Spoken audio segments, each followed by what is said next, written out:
Today we are going to learn lambda function. Lambda is a convenient way of defining an anonymous function object right at the place where it is called or passed as an argument to a function. Why we are saying that is a anonymous function object? Because you are creating a object of your function when you are trying to use it, your lambda function, or if you want to pass some value to a lambda function.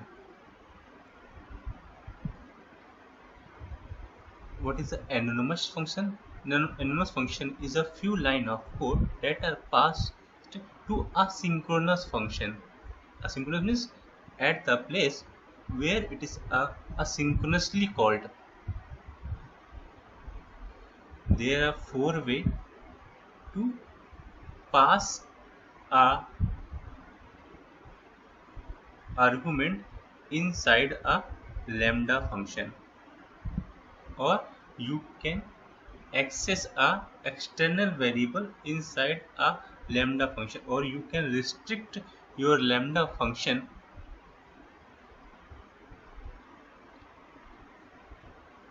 to use a external variable.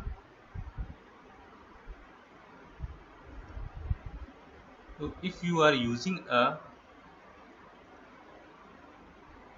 this capture clause, that means you are capturing all the automatic variable by reference and current object by reference is if exists. If you are using this capture clause, that means you are capturing all the external variable by value and current object by reference. If you are using this way capture clause, that means a by a value and b by a reference. If you are using nothing inside this clause, this signature, that means you are restricting your lambda function. Do not capture any external variable, capture only a local variable. Now we can see that example. First of all, we see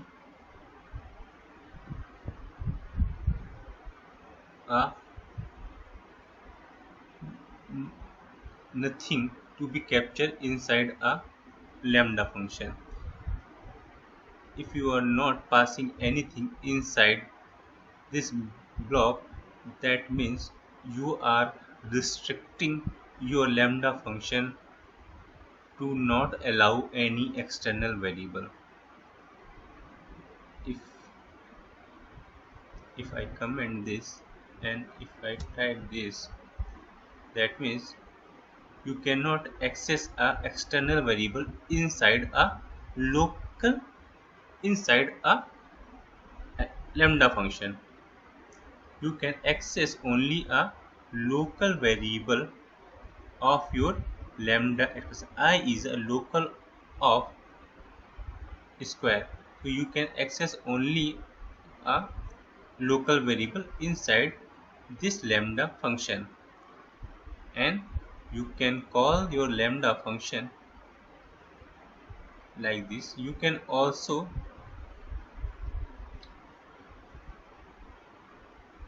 call this,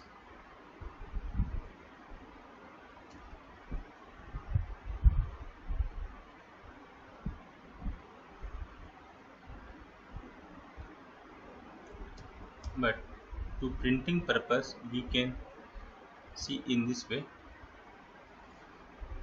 If I print, it will print the square of I.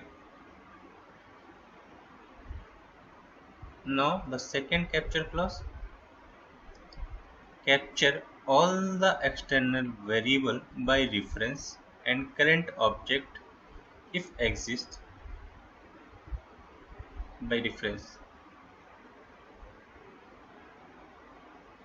So here I am accessing a x by reference. X is pointing to a m, and m is a local of this function. If I print the value, it will print the value of x because I assigned is 5, and it will print the value of x.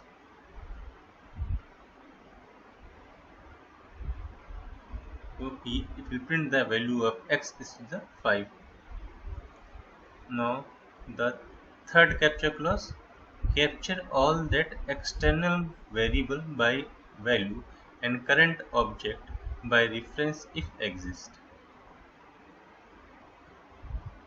You can see here I am capturing all that external variable by value, not reference, and local variable.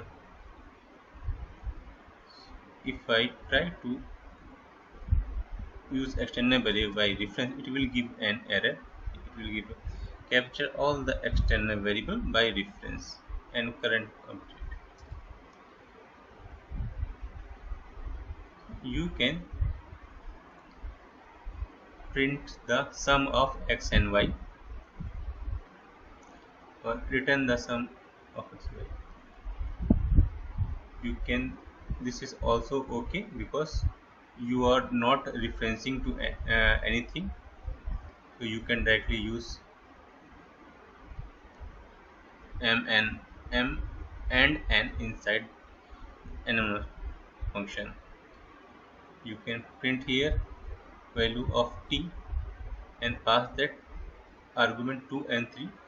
Argument 2 and 3 is goes to x and y, and x 11 plus 2 is 13, and n plus 3, and it will print the sum of x and y.